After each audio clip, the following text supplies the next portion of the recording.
Hello, welcome to Podcassidy. I am here with Caleb Ashmore. How are you, Caleb? I'm doing very well. Thank you. Thanks for having me. Of course, of course. I was very happy to have you on. I've been talking to you for like, I don't even know how long we've been connected and been friends on here, so it was about Yeah. time. Yeah. It's overdue for sure. Drew you in with the memes. Yeah. The memes and the witty comments is always a way to my heart. Yeah. What have you been up to this weekend? Um, that's kind of one of the reasons that I hopped on just in time. I've been doing a lot of yard work this weekend, which Ugh. is notoriously not my favorite thing to do, but it really needed to happen. It's long overdue. I think all our neighbors are probably looking at our lawn and being like, "What's going on over there? Are they in the hospital?" Or so. Uh, but the reason is I just finished a very stressful summer semester in my MBA program. Um, all three of the summer semesters have been brutal because it's Yeah. condensed and two classes at the same time, and they're just so much work. So anyway, definitely the yard gets neglected a little bit sometimes, and so this whole weekend, even though it's like hotter than hell, literally, just been out there just drenched in sweat, trying to make the yard presentable and also nice for the kids to play in. And my dog has been loving it. She's like, "Oh my god!" Hell yeah. You know, Do it for the she's dog. just having the best time of her life. She's just like wagging her tail, running around, playing with toys, and yeah, just having the best weekend ever. So, and then the girls, I have two daughters. I have a 4-year-old and a 6-year-old daughter, and they've been out there playing in the water. And so we have a big inflatable slide. So we blew that up today. Yesterday it was kind of cool. We also have just like a regular hard plastic slide, but they turned it into a water slide with just a water hose, and I was like, cool. And that was their idea, and they had so much fun. So yeah, we're just even though it's hotter and blazes, we're just trying to enjoy the time and being outdoors. I'd much rather be indoors. I'm much more of an indoor person, to be honest with you, especially this time of the What year. state are you in again? What's that? What state are you in again? I Oh, forget. Texas. Everyone lives in Texas. What the heck? I I think know. I told you that during our coffee chat hmm too. It's hmm weird. I don't know why so many people live there. I guess it is a pretty big state. It is weird. To be honest, I would prefer not to live here. It's fine, but it's just so hot in the summertime, and you just get sucked in here with good jobs and no state income tax. And so, yeah, if you're in healthcare, there's just a lot of opportunity, which is nice. But yeah, Yeah. I'm ready for a change, and I'm ready for a summer that isn't a nightmare. Yeah, it was pretty nice here yesterday. It was like low 70s. We had a good thunderstorm in the morning, which cooled everything down. Yeah, the hmm high today is 74. The high, oh my god, You jealous?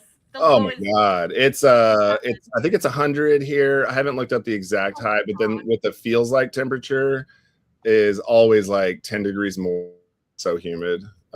So that's the hard part is like I have a nice pergola. We added a during the pandemic, we added a pergola in our backyard, and it only gives you like a modicum of relief. We even have like a fan, like an oscillating fan that's high powered, and even with that, it's just not enjoyable outside, just because it's just oppressively humid all the time. So yeah, this is just the time of year where you're either playing in the water or you're inside. Those are really the only two options. Yeah. Serena said no one cares about your weather cast. It's okay. You guys can I be know. jealous. I'm You super guys can be jealous. jealous. And you're in Indiana, is that right? No, I'm in Michigan, Oh, the Michigan. far Okay. superior Midwestern state. Okay. Nice. Yeah, Yeah. Michigan's cool. I've had some good friends from there. That's where you can get, wait, no, yeah, Michigan. No, I'm thinking of Wisconsin where you can get the spotted cow. You can't get that. But if you're close enough, you can probably get some spotted cow That's if you wanted to. Wisconsin. Wisconsin, yeah. Yep, Milwaukee. They produce it. Yeah, I've never been to Michigan. Yeah. I know you guys like football. Texas likes football too. Those are like, two of the biggest football states. Yeah.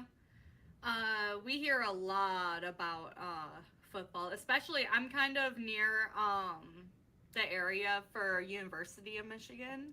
So Okay. like whenever there is a game, like I feel it. We feel the traffic of Oh, I'm it. We got sure. to, and Yeah. when I worked in retail, I had to accommodate the schedule for that.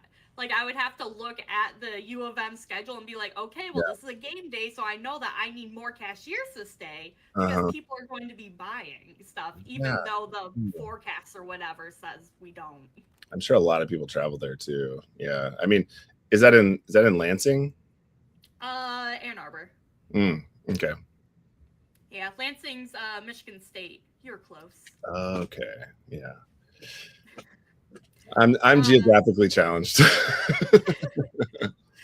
It's okay. Have you know about LinkedIn Lunatics? The Reddit, the subreddit. I do not. No, this is news to me. So there is okay, Dylan said Michigan sucks. He's about to get booted. That's not allowed. No And Michigan hate. Ohio. He's throwing Well, it's darts okay. on We both can hate sides. on Ohio. Yeah, yeah. Um, but yeah, so basically it's a subreddit where people take screenshots of LinkedIn posts and Hmm. post it there and make fun of them. Oh, That's that all that sounds it is. fun. That sounds like a lot of fun. Yeah, I do I get I love do when get sucked into people Reddit make fun of sometimes. I go others. down. What's that? I love when people make fun of others on Oh a yeah, completely different absolutely. platform. Yeah, I have to be It's careful with death. Reddit because like I could really get sucked into some Reddit holes. Like I'll go searching for something and then I'll look and see if anybody feels the same way I do, and then I start just reading comments and I just go, before you know it, you've wasted like 30-45 minutes on one thing. And so, but no, that sounds fun. I'll have to check that out. I do scroll every so often just to see if there's anyone that I know. Yeah. And our very own Aaron Ciccarello, who is in the comments, he was featured on there Oh yeah. um, twice in like 24 hours. Oh And I geez. was watching a YouTube video yesterday where they were going over LinkedIn Lunatics, and believe it or not, they pulled up his fucking post. Oh my gosh. I saw Aaron Ciccarello on my TV screen. I Wow. took a picture. I texted it to him. I was like, "You made it to YouTube, dude! That's Like that's hilarious. so crazy." What was the post? He had announced that he was getting ready, like taking his green banner down. Like he had made a post that he was about to start a new job. He didn't Yeah, say like quite where yet, sure, sure. but people like to tear down others, so they Oh, so like it's just being mean for for fun, yeah, entertainment. Gotcha. yeah, literally Yeah, yeah. like announcement about an announcement. Like Okay, that is pretty lots of funny. people share about that, or the fact Yeah, that like it was made with AI. There's so many people that make stuff with AI. Like, you know yeah, what I oh yeah, mean? for Like the sure. whole purpose is to hate, Yeah. but most people can most people have a good are a good sport about it Hmm. when No, there's that some is sort pretty of funny actually. And I know that like even having the green banner is kind of controversial. Some people think it's, I don't know, has the opposite effect, I guess. I don't know. I think, hey, if you're looking for a job, man, do what you got to do. I know. Yeah. So, has he announced where he's going to be working? You know what? That's a good question. Let's go to his profile and see. If you're going to have an announcement about an announcement, then that announcement No, better it's come pretty been quickly. 2 weeks. Oh, his start date's on the 24th, so that's why. Oh, so he's not going to announce it until that Starting day. tomorrow. Interesting. And he All posted right. this when? 2 weeks ago. That seems a little, I don't know, that seems a little early. A lot can happen in 2 weeks. Yeah, I mean, it's exciting to just have an offer, but no, I tell people all the time when they're job seeking too, like until you actually start, like, fill out all the Yeah. paperwork that Uh-huh. makes you like one of their employees, like, Mm-hmm. A lot can the happen. offer is just as good as that piece of paper is. Absolutely. No, I know. I'm with you. I keep things much more close to the chest until everything is official. On that note, my wife is really nervous about what I'm going to say on a live podcast. So she's like, she's kept reminding me, be professional, be professional. You never know who's going to see that. I'm like, it's going to live on the internet forever. And I'm like, okay, you're going to stress me out. Stop. Like, but she knows how I can be. So it's, it's actually good advice. Well, if I didn't believe in your ability to filter yourself live on camera, I would not have brought you here. Yeah, well, our last chat, got into some pretty crazy stuff. So I'm gonna That's this one true. I'm gonna try to keep professional and also show my personality. But I'm with you, Serena. I want to get on LinkedIn Lunatics now. I'm gonna make it my goal that I got to get on there, but I probably won't know about it, and so you'll have to just tell me, Cassidy, if I get on there. Screenshot Okay. it, send it to me. I'm gonna make it Yeah. my mission. Let's see. We're getting close to the end of this year. That's my 2027 goal. Okay. Gotcha. Um. Yeah. If I see it, I'll let you know. If I am on there, I won't read the comments because I don't want to know what they have to say. But I do like knowing that I made it. Yeah. I don't care. I mean, people can roast me. That's fine. I could take it. Yeah, I guess in my eyes, I feel like if I know that's all that is probably going to be there, Mm, why am I going to open myself up to that and even okay. even mention it a word? Okay. So if you get on LinkedIn Lunatics, it's going to be all negative. Is that what you're saying? Likely, yes. It's There's almost nobody, always negative. Almost nobody always. ever supports you on there. There's no kind. No, it's Reddit. Are you kidding me? Okay. Yeah. Okay. So it's just like this person's cringe. Let's all pile on. Okay. Yeah, pretty much. Well, maybe I had to start posting like purposefully cringe things to get on there. I'll think Yeah. about it. I need to brainstorm around this. And also, I need to do some recon because I've never actually seen it. So I'll pull it up and research some today. Yeah, it usually if I do make it on there, it's one of the like unhinged memes that I posted that I thought about twice before posting and decided to do anyway. And Yeah. then it got there. I was like, yeah, I knew that one was a little Mm-hmm. Mm-hmm. a little much, but Oh yeah, we've all been there. I've posted quite a few things that my wife will later tell me to take down. Usually I stand my ground, but every now and then I'm like, yeah, okay, you're probably right. I probably should delete that. man, it's probably for the best that my husband isn't posting on LinkedIn because I would probably do the same thing and be like, why are you posting about that? Mm-hmm. I know But she's not really on there hardly ever, and so I sneak a few things that I'm like, I hope she doesn't see that. But then on the off chance that she does log in and scroll, she's like, no, you can't say that. yeah. If you want to get a job someday. I'm sure I've posted things on here that are have probably kept me from getting a few jobs, which is fine. Those were not the jobs I wanted anyway, right? Yep. Yeah, exactly. And I mean, I tell a lot of people this too.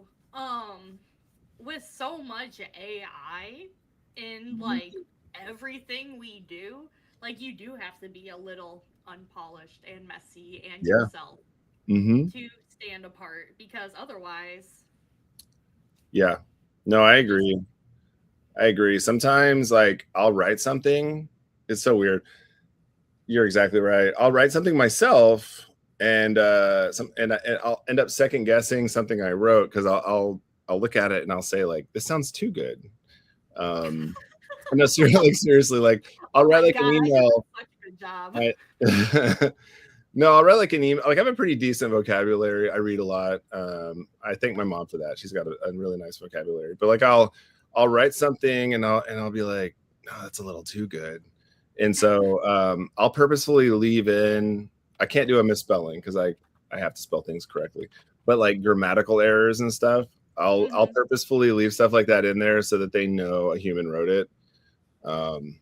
So anyway, even though I notice, I'm like, because I'm a little bit, I'm not diagnosed OCD, but I do have certain tendencies where I like have a really hard time. Like I'll add, commas into like text messages. I'm that guy. I shouldn't, but I'm like, I can't not put this here. It bothers me, So yeah. Anyway, it's weird to like purposefully leave errors in there, errors in grammar and stuff like that, just to be like, hey guys, I spent time on this, so didn't waste water. I know. I yeah, I mean, I think it's only been like one time where someone was like, "Did you use ChatGPT for this?" And it wasn't even like a post. It was like an answer I had given to like something they had asked me, and I was Mhm. like, "No." Yeah. How dare you? um, How dare but yeah, I mean, it is what it is in that Yeah, regard. I know. I agree. I really try to I'm pretty anti AI, to be honest with you. I try to use that as little as possible, but there are certain aspects of my job, where I'm just like, I'm not going to spend hours on this. And unfortunately, I will occasionally do that, but it's just like for example, we're like looking at ways of revamping how we do the productivity in our department, because it's very tedious and time consuming. And like some places where you work, they have whole departments that'll just do that for you, and they'll Yeah. deliver, hey, here's your productivity. But for us, like I'm a supervisor, and so we do it in our like by hand essentially, and so with spreadsheets and things like that. But then so we were like, one of my employees came up with a way that I think would actually improve the process quite a bit. And so I was literally about to start working on that the other day, and implement the changes into the spreadsheet that they had suggested. And I was like, yeah, I think this might work. We're going to trial it for a couple months and see how it goes. And then one of the directors for the other department, or from the other pavilions, he said, I'm looking into doing a use case so that Copilot will do our productivity. And I was like, yes, let's do that, because that'll be a lot easier. And, and then if there are errors, it's not my fault. It's the robot's fault. So I don't know. I'm all about working smarter, not harder.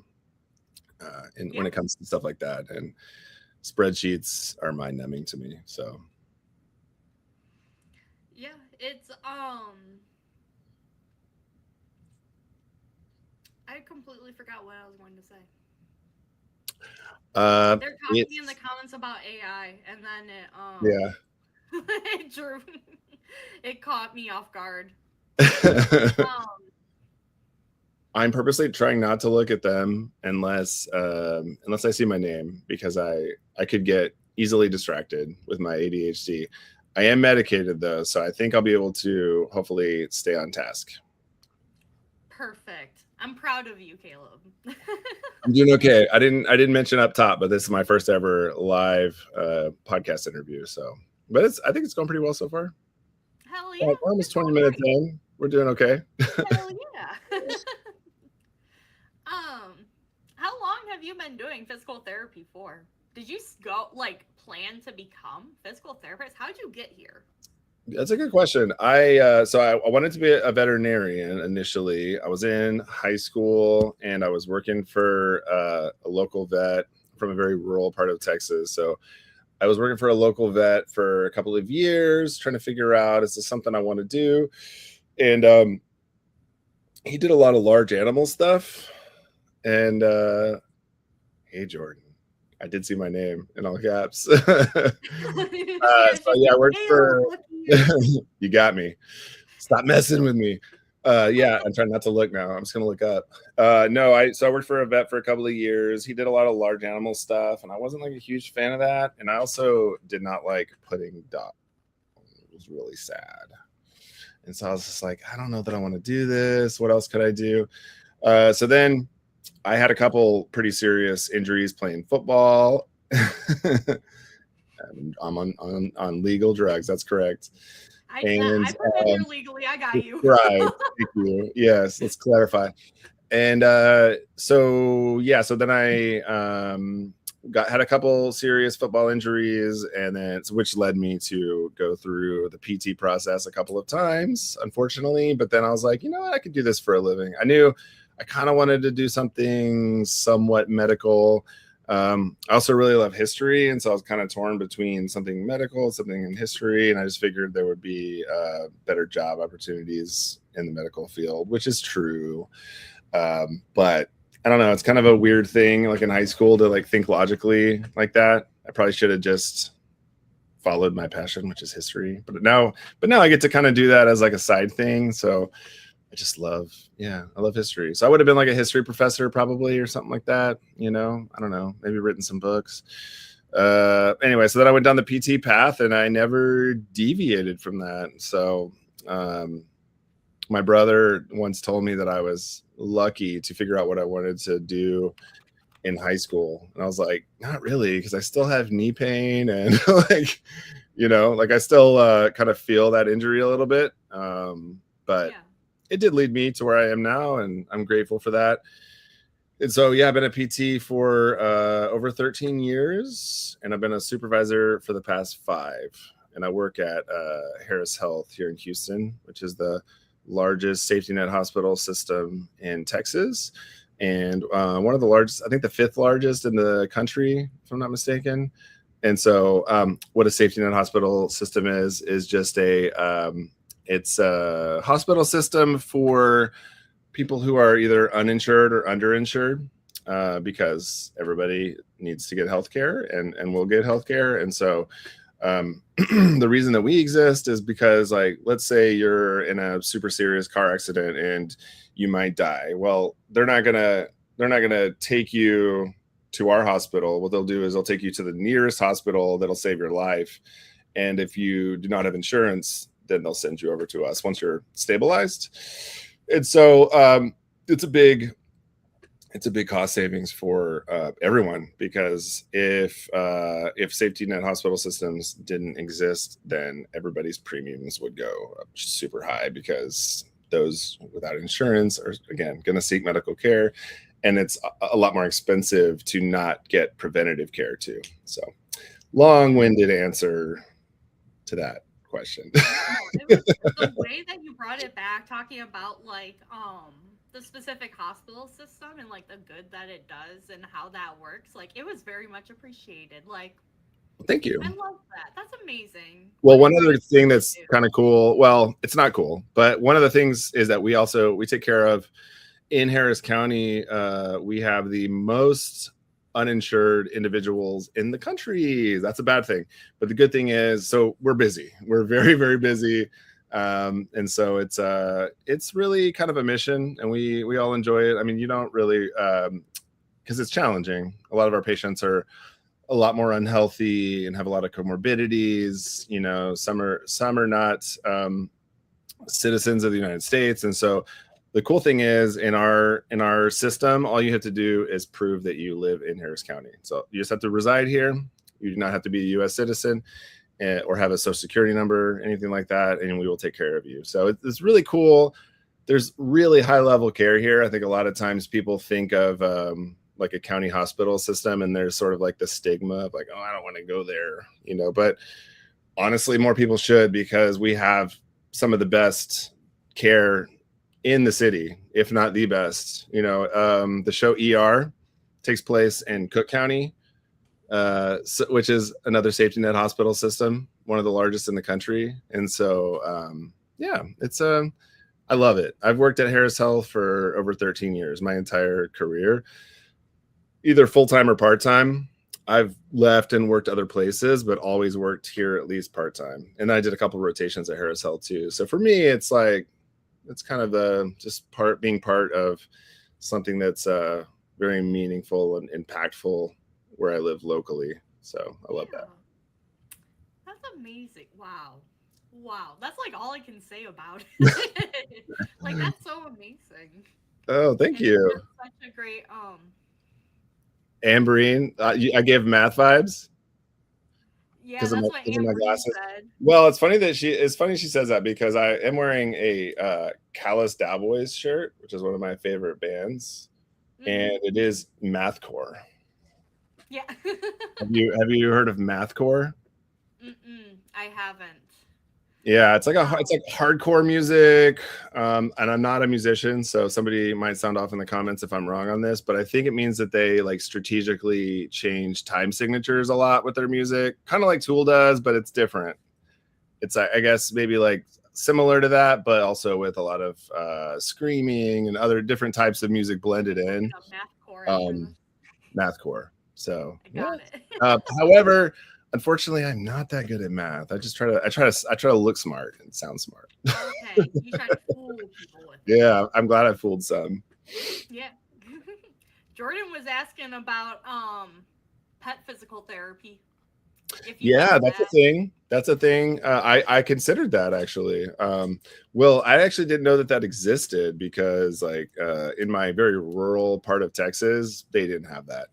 But Yeah. toward the end of PT school, I think it was like in our last semester, if I'm not mistaken.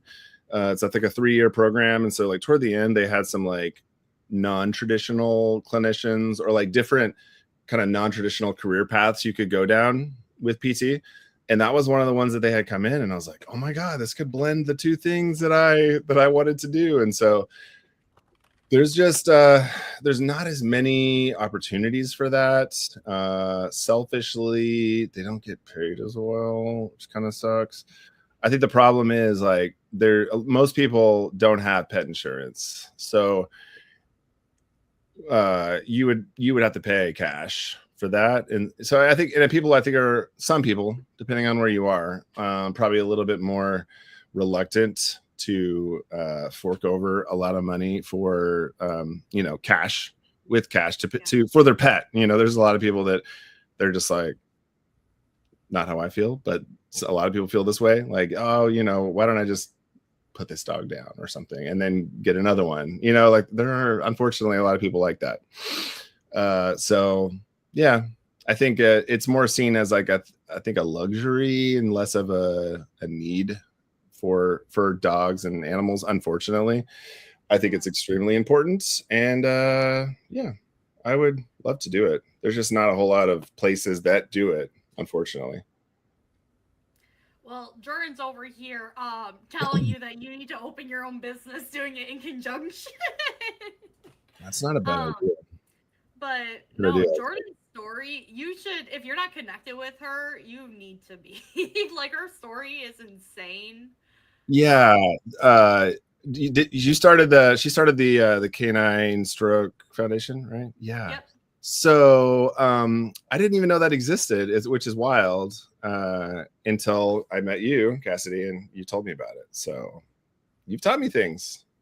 She has Yeah. taught me things, and she told me about you, and I think we are connected maybe on LinkedIn, so we can talk more about that. But I love animals. I love them so much. I have right now 2 cats and 1 dog. Unfortunately, we just had to put one of our greyhounds to sleep. Unfortunately, he had bone cancer. So, Oh, and then the one before that, we had 2 greyhounds, and we had to put them both down about a year apart, a year or 2 apart. So, both bone cancer, which is very common in greyhounds.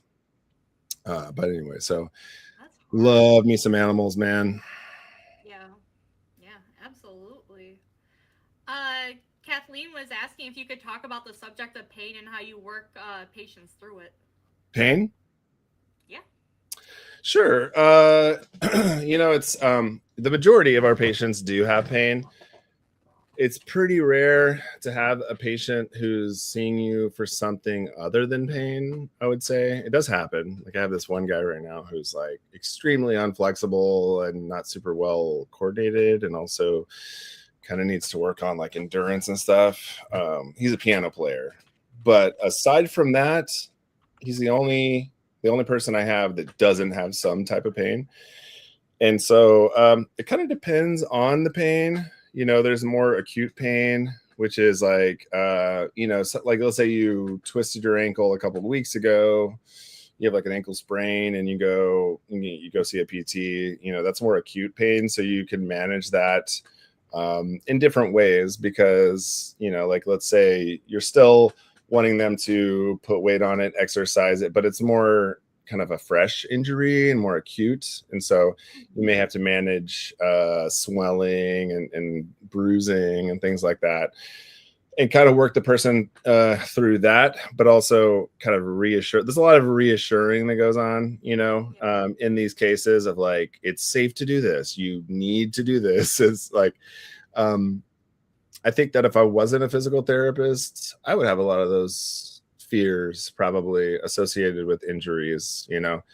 I tell patients all the time, and I mean, and my coworkers as well, like if I wasn't a physical therapist, I would be in PT constantly because I'm clumsy and I get injured all the time. And I'm a very hypermobile person. So like there's hypermobility, hypomobility. Like a hypomobility would be somebody who's just like a really stiff, like think like a old man, just very stiff, not flexible. That's a hypomobile person. And then on the other end of the spectrum, like a hypermobile person would be kind of like a gymnast or a contortionist, somebody who's extremely mobile, like way more than usual. And then everybody else kind of is like somewhere in the continuum.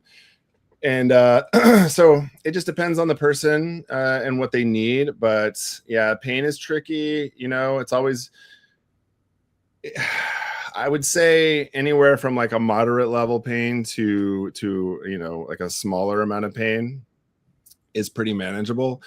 If there's sort of it's like a 10-point scale, so 0 being no pain, 10 being the worst pain you could ever possibly imagine, like you feel like you're dying, that kind of thing. Like if you're at the higher ends of that, it's challenging to really do a lot of exercise because you're just miserable, so in those cases, I would really say in all cases, but specifically those cases, it's really important that, that there's a multidisciplinary approach and their pain's being managed well pharmacologically. Otherwise, if they come in and they're in like 7 or 8 out of 10 pain and they're like on the verge of tears all the time, you're not going to want to exercise. You're not going to want to do much. And so, but I would say that, that does happen. I get patients that come in that amount of pain. And I would say early on in my approach in those cases is just to give them like very kind of gentle things to do, just movement, getting them moving, reassuring them that they're not harming themselves by doing this, that pain is not equal to injury.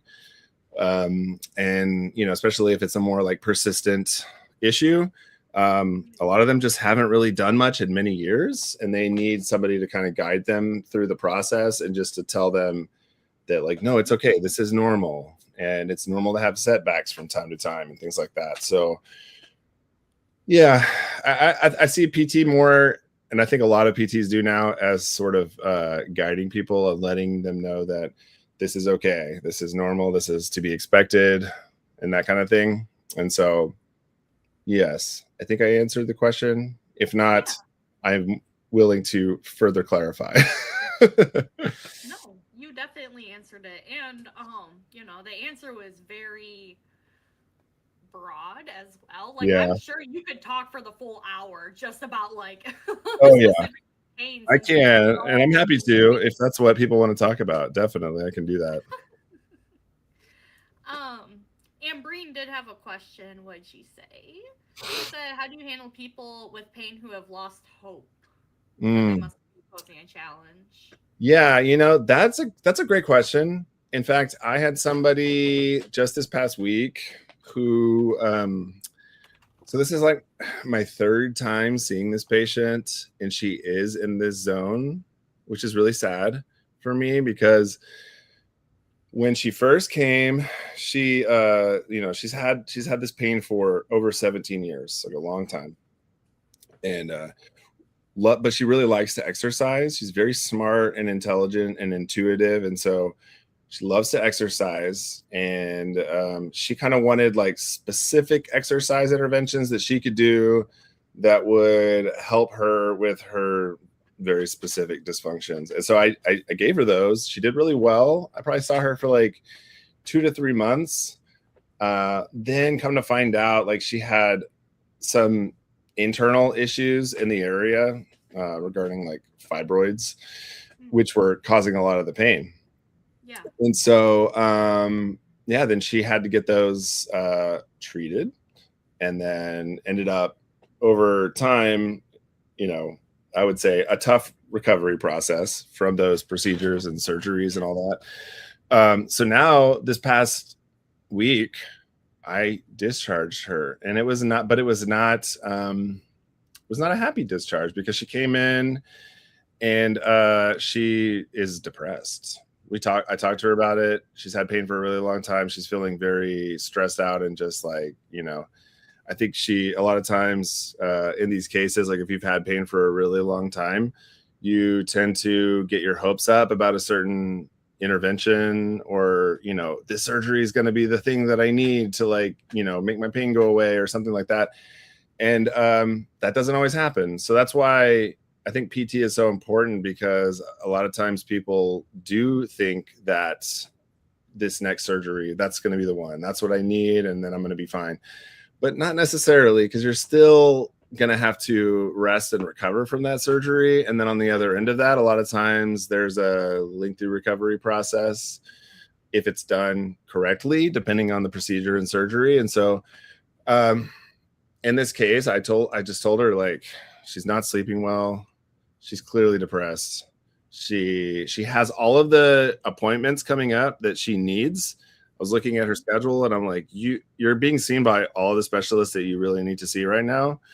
And I don't think that PT is what you need at this moment. So that's the hard part, I think. And in knowing when to, I don't want to say throw in the towel, but it's like when to put PT on hold. I told her, like, let's just get all of these things situated and in order and lined up. Like, you've got the appointments you need. Let's make sure we get your pain to a manageable level. Make sure that you're sleeping. Make sure that we get the mental health and everything sorted out. And then we can revisit the PT, and you're going to be a lot more successful at that point. And so that's a tough conversation to have with someone because it's not always a positive outcome. It usually is. Usually on a discharge day, it's a happy day. But I will say, in that case, the patient still left feeling hopeful, because there's a lot that we do as PTs, especially in my system. Maybe not so much in other systems, but like it's a very integrated system at Harris Health. And so, I get to see everything she has coming up. I could communicate directly with all of her providers, and I see that she has everything she needs. She's smart. She has the tools. I've given her all of the exercises to do. She knows all of that. But if you don't have the motivation to do them, like if you're depressed and you just don't even want to get out of bed, or you don't want to, or you're in so much pain, you're having a hard time, even cleaning your house and doing all of the daily activities that you need to do, then like, I'm not going to ask you to exercise on top of that. Like, you need to take care of yourself and sleep and take care of your mental health, which exercise does really benefit your mental health as well. But if you're in so much pain that you can't really tolerate it, then, at a certain point, you're kind of spinning your wheels. And so that's why I told her, like, let's just revisit this when you're ready. And she was like, I think that's a good plan. So again, another long-winded answer. A lot of our patients have had pain for a really long time, and it is tough. And but I will say, I shared an, I don't want to say unsuccessful. I think in the moment, it's just not what she needed, but in the future, she will. And so, but a lot of our patients will come in and they're like, not getting off the couch or not getting out of bed. And you're able to make so much progress and so much change with those individuals that by the time they are done, they're like blown away, and they're like, oh my God, my friends and family have noticed how much more I'm walking, or, and I'm just so much happier and more active and things like that. And so that's the I would say the more common outcome, something like that. If you get a person who's doing the bare minimum, and get them doing some things, getting them more functional, getting them the right assistive device that they need so that they don't have any falls or re-injuries and traumatic events and things like that. You can make a huge difference by not doing much, if that makes sense. It's more about like simple things done really well and with enough consistency. It's all about consistency. So that's why one of my favorite books is Atomic Habits. Have you read that? James I might Clear. own it. You own it? Actually, It's really good. I've read it multiple times, and it's all about not making huge, sweeping, grand changes in your life. Like some people can do that, sure, but like, how well do they maintain that? It's more about building small habits that you do like every day.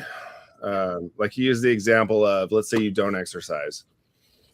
Can you start out the first day, like put your yoga mat on the floor, and that's it. Oh, hey, buddy. What's your cat's name? Mickey. Mickey? Show her off every episode. Oh, Yeah.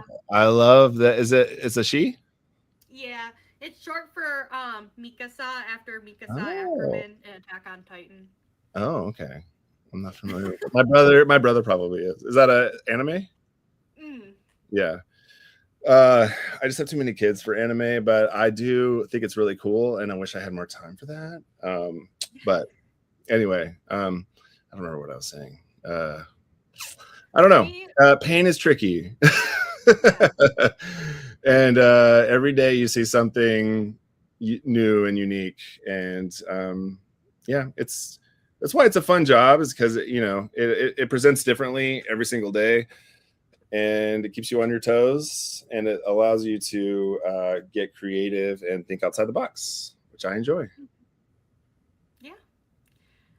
The last time I went to physical therapy was for like TMJ. I didn't even know that they had physical therapy for your jaw. I was just like, well, I'm chewing and my jaw is clicking and that hurts. Yeah. And no, it is a thing. We have somebody that I work with who's this is kind of funny actually. She's like I would consider her like a TMJ expert now. There's not a ton of them. She's really good at treating the TMJ. And the reason that she is so good is my TMJ, actually, because she when she was going through residency, I was a student and I was having like so much clicking and popping and pain.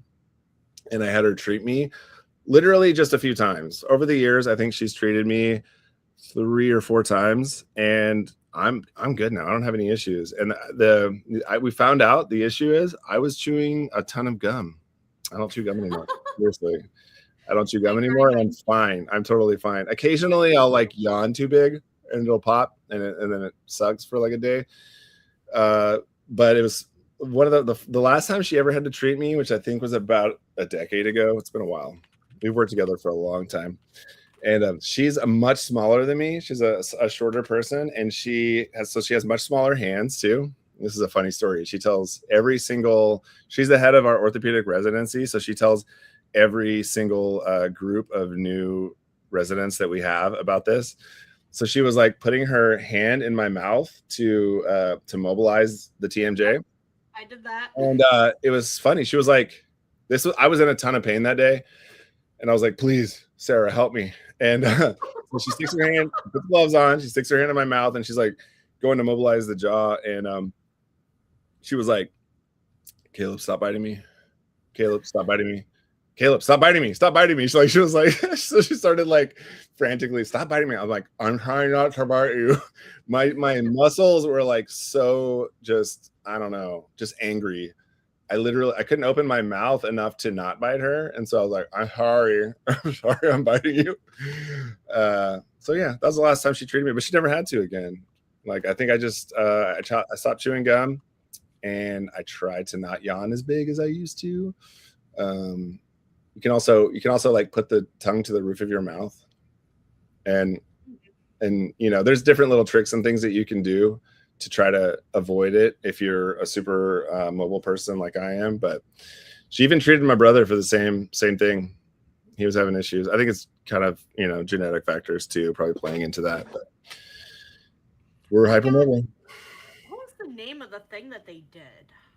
trying to remember, but it was like little needles Yeah, dry needling. that had like the electric like Uh-huh. pulse to it. We did Yeah, it yeah, here. We did yeah, like my upper back and stuff. yeah, It was kind of crazy, and I was yeah, scared, but then it actually really helped, and I was yeah. like, oh my god, I can It move my does. shoulders. I'm Yeah, like, I might need to go back, to it be does honest. help. It does help. I haven't had that done in a while, but when I was in residency, one of our mentors, he did it to my face. And then the next day, I forgot that he did it. Like one of them literally was like into the TMJ joint. That one did not feel great.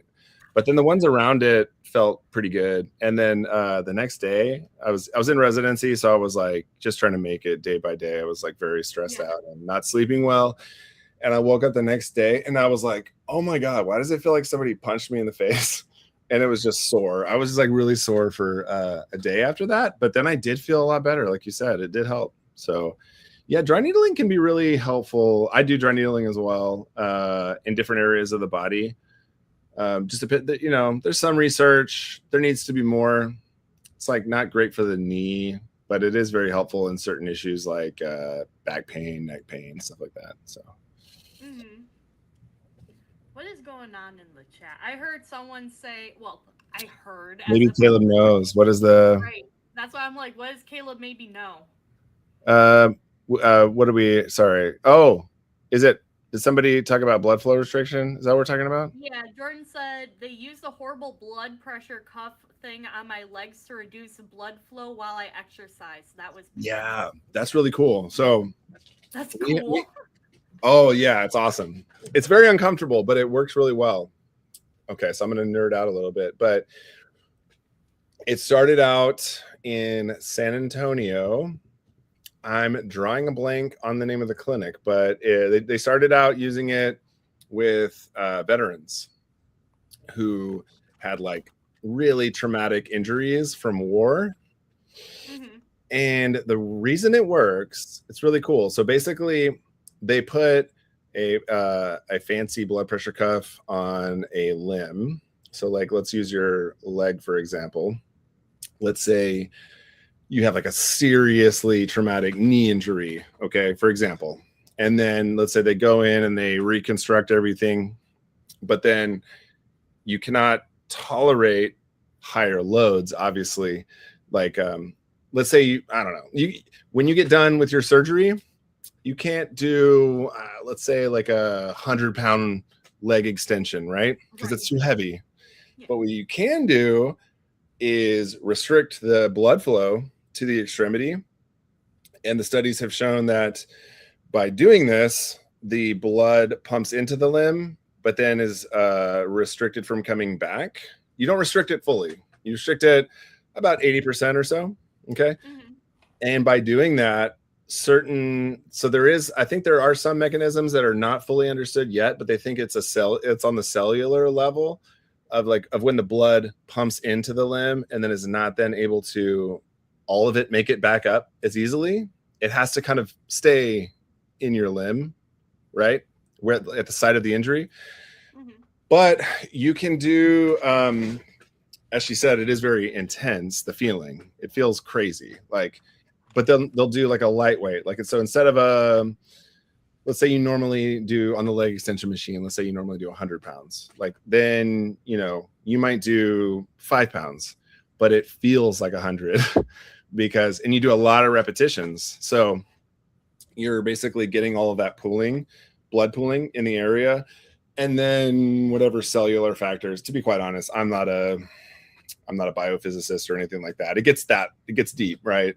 And I think they're still trying to figure out exactly the true mechanism of that. But yeah, it has shown to be super effective. You'll even see gym bros doing it too. They shouldn't be, but they're in the gym. A lot of guys do it.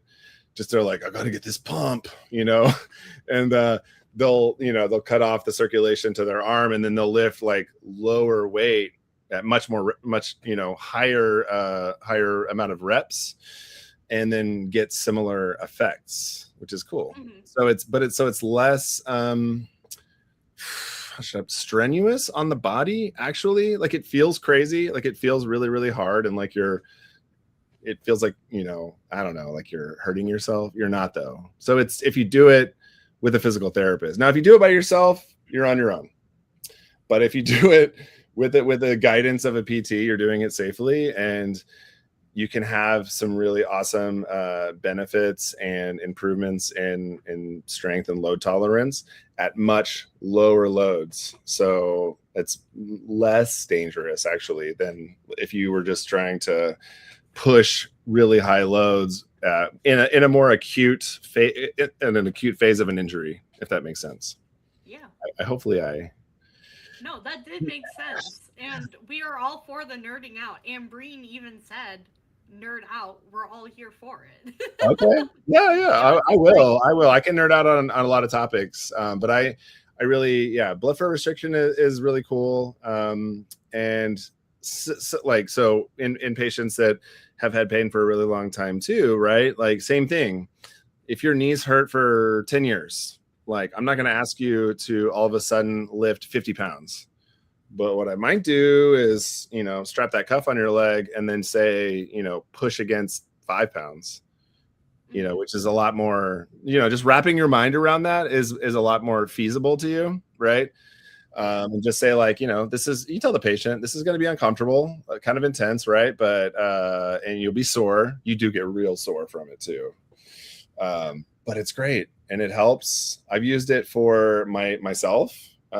For some really bad elbow pain I was having when I was volunteering at an animal shelter after Katrina. Not Katrina. What am I talking about? Harvey, after Hurricane Harvey. And I was volunteering at this animal shelter and walking a lot of pit bulls that have never been on a leash before. And they were just pulling the heck out of my arm. And then all of a sudden I just had this like crazy elbow pain from all these pit bulls. And then I also came to find out I should have been I got leash trained later to figure out like how to hold a leash to where it wouldn't cause all this pain and stuff. I didn't know anything at the time. And I was walking them wrong, but also these dogs were like just pulling like crazy and they're so strong, Anyway, but I did, blood flow restriction really helped out that pain for sure. I've never even heard of that. That's insane. You should look it up. It's really cool. Yeah. You'll see a lot of probably idiots doing it in the gym, and they honestly should not be. Like the thought behind what they're trying to do is there, but like their execution of it is not safe. Because a lot of them will just like tie their arm like a heroin junkie, right? Like they'll just tie off their arm with a band. Like they're looking for a vein, to spike, and then they'll lift weights with it. And it's like, well, it's better if you do it with the cuff because then you'll know exactly what percentage you're occluding. Because you don't want to cut it all the way off. You want to go like maybe 80% or so. Yeah, I'll pass on that. Unless you have a bad injury or something, then I would say try it, but it's definitely not for everybody. It's like something we have, and it's not for everyone. But post-op, it really does help. Mm-hmm. What's another like really cool physical therapy technique that you don't get to use as often that you wish you could? That's a good question. I've been through quite a bit of dry needling training. I wish I wasn't so busy and had more time to utilize that. Yeah. I do think it is very helpful in certain situations. I also was trained as a fellow, like a orthopedic manual physical therapy fellow. And so I know how to do a lot of joint mobilizations and manipulations and things like that. However, I don't do a ton of that anymore either. I do some. I used to do a lot more. What has been shown in the literature is like the more active the intervention is, like exercise, typically you're gonna get the most improvement out of that. And so I will like use these other interventions more as an adjunct to get a person to where they can then tolerate the exercise that I need them to do, because they're gonna get the most benefit from that. And so, I would say those are the things that I wish I wish I had like an hour to an hour and a half with everybody, and then I would do manual or dry needling on a lot more folks. But for me, it's like, and I'm lucky to even have 45 minutes with a person. But in some cases, like there's other barriers, or like they might show up late and things like that. And so for me, I think about like what's going to get me the biggest bang for my buck with this person's session. Like, what does this person need the most? Yep. And I think also due to the nature of where I work and with the patients being fairly, a lot of times having a lot of comorbidities and being, somewhat unhealthy, a lot of them really just need to exercise like a lot. So that's where I spend the majority of my time. But if I were to work somewhere else, maybe where that wasn't like the biggest, like if you get somebody who comes in and all they do is exercise, like all the time, like that's their issue. That is some people, like runners, triathletes and stuff like that. They need very specific exercises, but for the most part, they're doing too much a lot of times. There are those on that end of the spectrum that they're like over exercising and hurting themselves that way.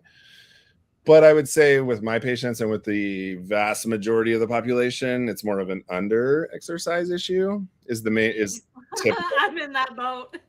I mean, most people are. It's not unusual at all. And so I think it just kind of depends on, like, if I were to work with like all athletes or something, they're all exercising a ton, right? They will need some like specific exercises to take care of their specific issues, but it's not going to be the highest priority, maybe. Well, it might be, but there's other things that you can throw in there. So anyway, again, long-winded answer. No, it was a great answer. We have one more question. Ambreen Brain's said, coming with the questions today. I love it. yeah, any advice for people trying to get fit, run to avoid injury? Run to avoid injury. That's an interesting question. I would say that a lot of times, I'm just speaking in generalities, but I would say, and a lot of times people think that, like, I don't know if it's the couch to 5K thing. People think like, oh, this will be like the easiest thing to start doing.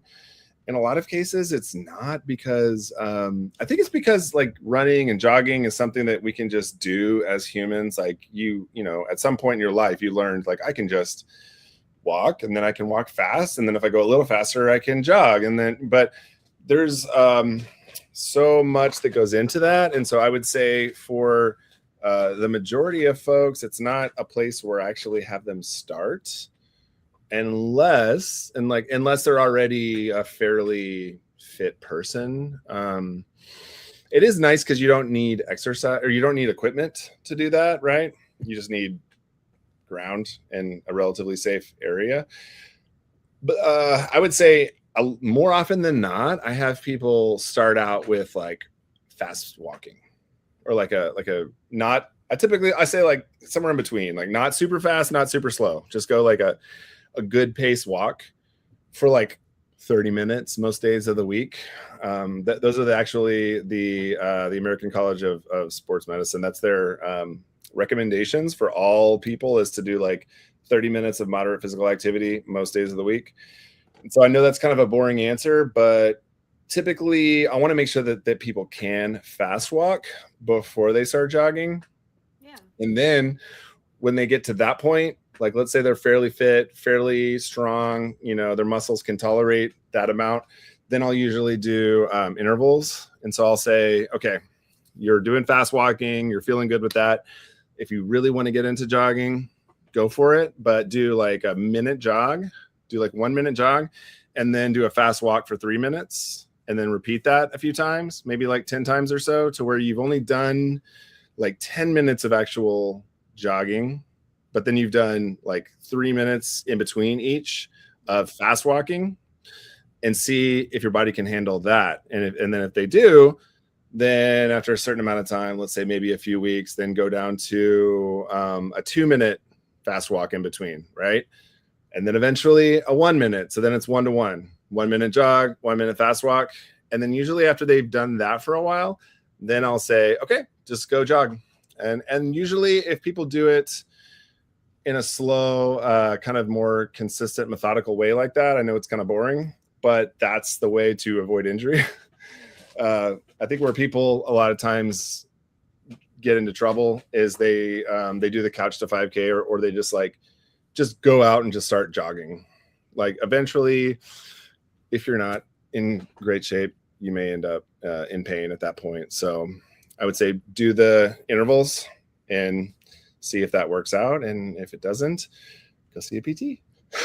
Then go see Caleb. Yeah, if you're in Houston, yeah, come see me. But if not, I can find you somebody. All I need is a zip code, and I can find you a specialist in your area. All right.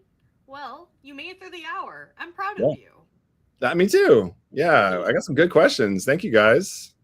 Yeah. What are your And feel free to thoughts? reach out to me at any point. You can connect with me on LinkedIn, DM me, and I'll get back to you. Perfect.